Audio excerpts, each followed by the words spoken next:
Welcome to Watch Symposium. I'm Austin. All right, I'm standing right by an exit of the station, and there are a couple of guys that are waiting right to my right. When I started talking, they craned their neck and looked at me. I have a feeling that they might be waiting for women to get off the train. Sometimes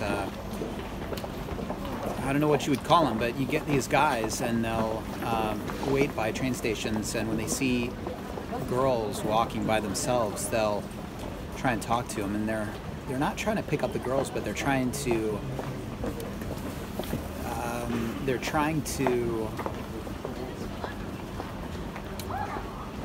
tempt the girls into working at, well, anything from a hostess club to what you call a soap land, and they'll get a percent. I asked one of these guys once, and apparently it's about 10%. So, and of course, the more, I guess, risque work they can find for these girls, the more money they can make. So it's a bit pimpish in a way.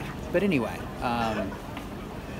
let's move on to bigger and better things and more interesting conversation, such as watches. Wristwatch check. Wearing my grandfather's Ridgefield, which is awesome.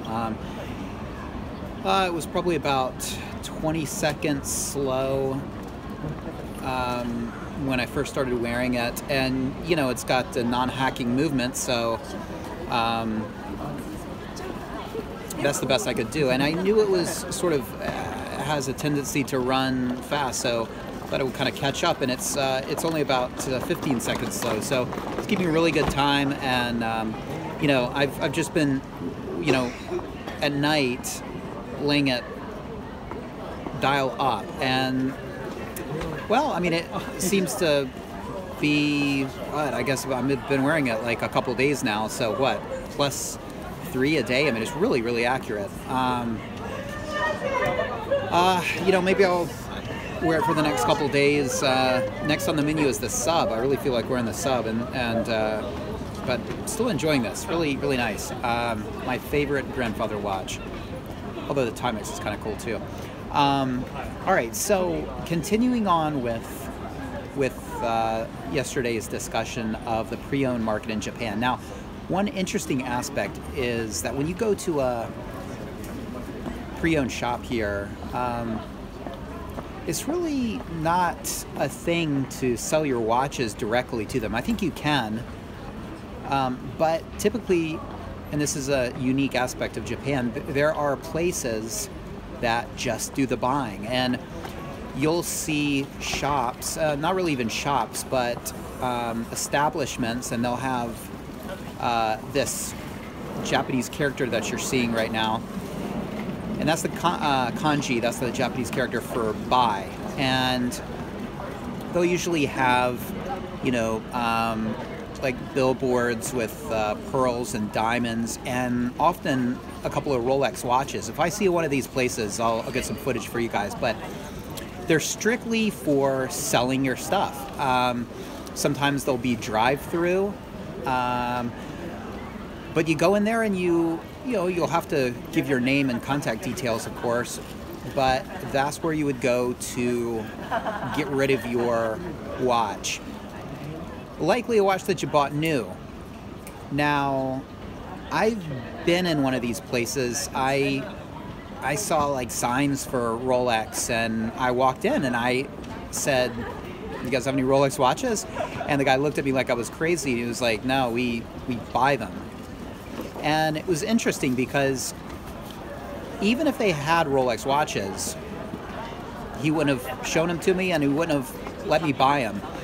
They buy them, and then they sell them to these pre-owned shops. Now, I don't know if the pre-owned shops bid on them, or I don't know if you know, these particular shops will offer them to the pre-owned shops, but that's the way it happens. You sell it to these buyer shops, and then it'll wind up in a pre-owned shop. And between the buying shop and the pre-owned shop, it'll very likely go through an overhaul, and that's where things get a bit dicey.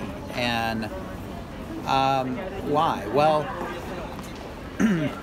if it's an older watch, they're going to polish it. They're going to make it look all nice and spruce it up, and that's not something I'm into. As DEXTC put it in a comment, often buyers will say it's been polished like it's a good thing. Well, man, that is not something to brag about. Look, if you don't know your watches, you see a polished piece and you think, wow, it looks like new, and it's not going to even occur to you that it's polished. But of course, if if one of these watches before it is put in the window of a pre-owned shop, it's going to have a polish and an overhaul, and it's going to be an in-store overhaul, and that's one thing that you see often, overhauled by this store. The Japanese is written, and it means that, which means it wasn't overhauled by Rolex, which, are you going to get non-Rolex parts in there? Probably not, but you're going to get a non-Rolex polish, and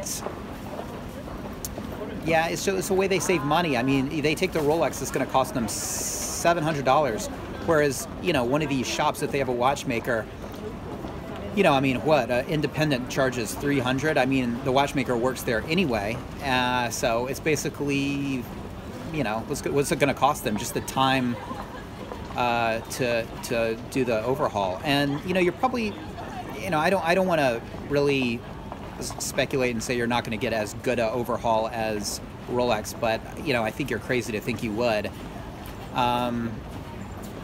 They might oil it. I don't know if they'd pull it apart and clean every piece, and I don't know if you're going to get that thorough an overhaul, but it's going to get polished, and again, it's going to be one of these eyeball polishes, like the machine's running and you're just sort of brushing it and it looks good on that side, and you turn it around and you're not going to get an even polish like that. Again, as I've stated before, I've heard that Rolex uses a machine to really make sure everything's even. I know that my polish on the sub was awesome. It was phenomenal, and it was even, and that's the kind of polish you want. You don't want somebody just sort of eyeballing it. I refer you to the Jewelers on Time advertisement, and there's a scene in that advertisement where the guy's just sort of, eyeballing it and polishing it, and that's not something I want. You're gonna get uneven lugs, and So anyway, that's the situation here. Why is there a whole separate shop to buy things? I don't know. I guess one aspect is it doesn't, a lot of these pre-owned shops don't have the seedy feel of a pawn shop. And, could you directly sell to them? Yes, but it's just not really the way you do it. And so you don't get this sort of pawn shop feel. I guess if you were to sell a watch directly to a shop and then go in there a week later, you could see the markup. And by it transitioning between a few hands, they can sort of hide that markup. Now, I've never taken one of my watches to one of these selling places. I've always thought it'd be kind of interesting to see what I could get. I imagine it would be pretty low. I would guess that my sub, I'm just guessing, I don't know why I say this, but I would guess that my sub would probably, they'd probably try to purchase it for $2,000, 200,000 yen. Maybe 2,500. My guess is that they would tack on 1,000, sell it to the pre-owned shop. That would make it 3,500. And the pre-owned shop would tack on another 1,000, make it at 4,500. And maybe tack on a little bit more. I'm not really sure the margins here, and I don't know why I say that. I think my sub would sell for 2,500. At the most 3,000, okay? But I really think they would lowball it. Japanese people really don't like used things, and I think it would be really easy to look at a pre-owned piece brought in by a Japanese person and go, yeah, it's kind of old.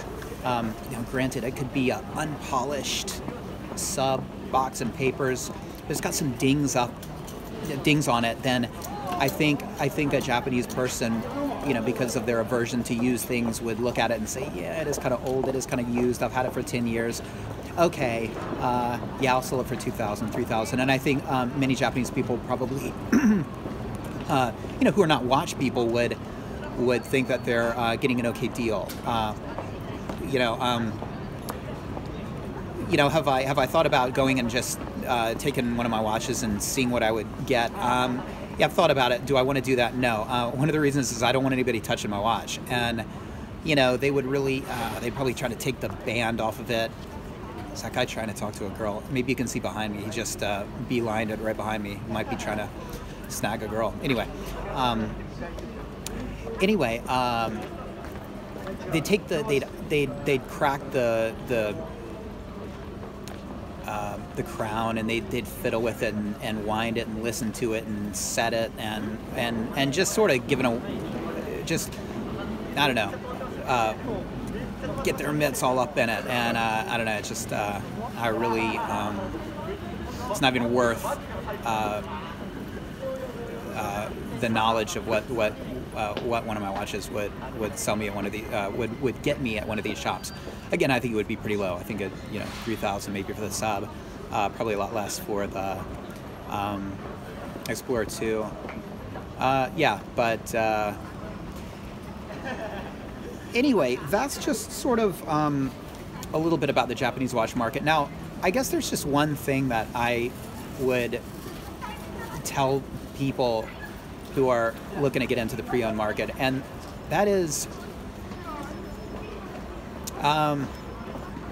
ask about polishing. I don't know why that's my thing, but it just is. And when I got the sub, I was just going for the cheapest thing possible, the cheapest sub, and I actually got in retrospect, it was a really good deal, but it had been polished, and the lugs were a bit rounded, and the Rolex polish really evened it up and made it look nice.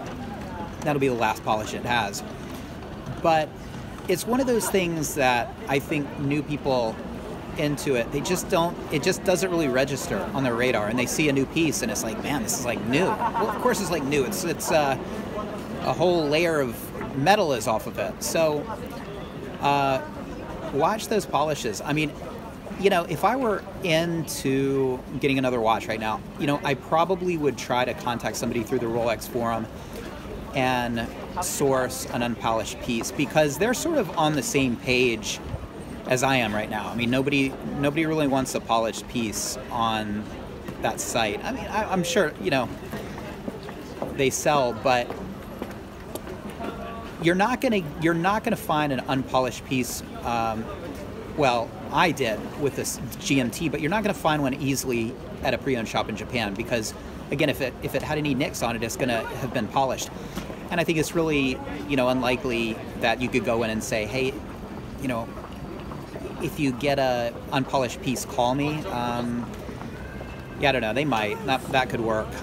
But, if you get an unpolished sub, call me. Yeah, I mean, again, it's possible, but it's just not really the way it happens. They get their pieces, they service it, they polish it, they put it in the window, and it looks all schmicko, and somebody falls for it and is happy, I'm sure, but they're getting a polished piece. So that's sort of my thing, and what I would counsel somebody to develop an interest in unpolished pieces. And some people might not really see eye to eye, and they might say, well, I don't care if it's polished or not, it looks new and I want a new looking watch. But there's something about an unpolished piece and sort of the crispness of it, and the sharp lugs and the chamfers, and just I think it's sort of the pinnacle of the pre-owned market, and I think it's because the pre-owned market is just filled with polished watches, polished to look nice. So I don't know. Do you guys share my fetish and fascination and fixation with unpolished pieces? If you don't now, if you've been, in the watch thing for a while, you'll probably develop a taste for it, because it's a special thing to find a pre-owned piece unpolished. Anyway, let me know what you think. Take care. See you next time. Bye-bye.